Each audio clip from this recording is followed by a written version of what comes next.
Praise the Lord. கர்த்தராகிய இயேசு கிறிஸ்துவின் நாமத்தினாலே உங்கள் ஒவ்வொருவருக்கும் என்னுடைய அன்பின் வாழ்த்துக்கள்.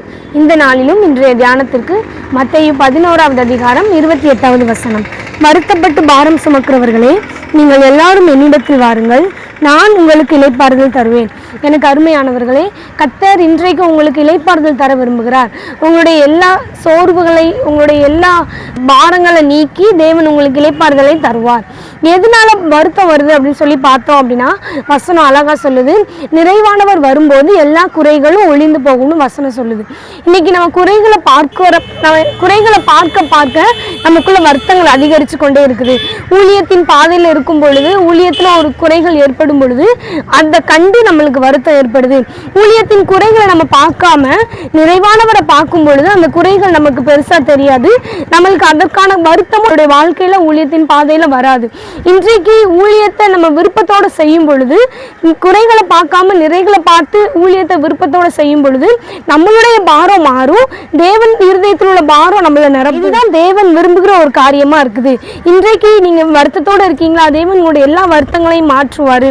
வசனம் அழகா சொல்லப்பட்டிருக்கு. லூக்கா 10வது அதிகாரத்தில் பார்த்தீங்க அப்படின்னா, மார்த்தாள் மரியாதை குறித்து சொல்லப்பட்டிருக்கு.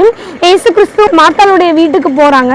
அங்க இருக்கும் பொழுது மார்த்தாள் தேவனுக்கு தான் ஊழியம் செஞ்சாங்க, ஆனா வருத்தத்தோட ஊழியம் பண்ணாங்க.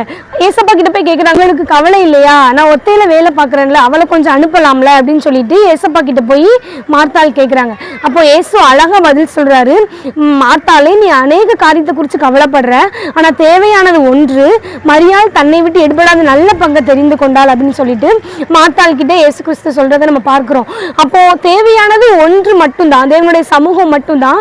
அதை நம்ம உறுதியா பிடிச்சுக்கணும். ஊழியத்தின் பாதையில வருத்தங்கள் வரும், சோர்வுகள் வரும், பலவீனங்கள் வரும், போராட்டங்கள் வரும், சோதனைகள் வரும். இந்த எல்லாவற்றையும் சகிக்கிறதுக்கு நம்ம குறைகளை பார்க்காம நிறைய பார்த்து ஓடும் பொழுது அந்த வருத்தம் நமக்கு பெருசா தெரியாது.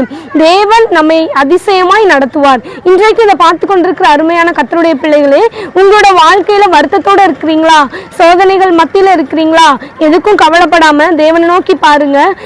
வருத்தத்தை பார்க்காதீங்க, அந்த குறையை பார்க்காதீங்க. தேவன் நிறைவாய் நடத்துவார்னு தேவனை பாருங்க.